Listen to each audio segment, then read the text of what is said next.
বৃহস্পতিবার পবিত্র রাতে কেউ যদি এই দোয়াটি 100 বার পরে কোনো দিন পৃথিবীর কোনো মানুষের কাছে তার হাত পাততে হবে না।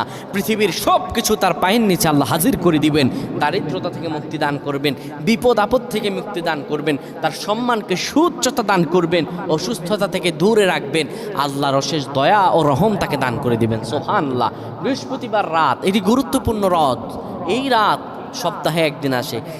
আরবিতে রাত আগে আসে, দিন পরে আসে। সুতরাং বৃহস্পতিবারের যে দিন গিয়ে রাত, এটি বৃহস্পতিবার রাত নয়, এটি শুক্রবারের রাত, এটি জুমাবারের রাত, এটি দোয়া কবুলের রাত, আল্লাহর কাছাকাছি হওয়ার রাত। সুবহানাল্লাহ। এই বৃহস্পতিবার রাত আল্লাহ তাআলা বান্দার দোয়া কবুল করেন। কেউ যদি বৃহস্পতিবার রাতে ঈশা নামাজের পরে পবিত্র হয়ে ইয়া হাইয়ু ইয়া হাইয়ু ইয়া হাইয়ু ইয়া রফিয়ু ইয়া রফিয়ু ইয়া রফিয়ু এই দোয়াগুলো পড়তে পারে 100 বার, আল্লাহ রাব্বুল আলামিন তার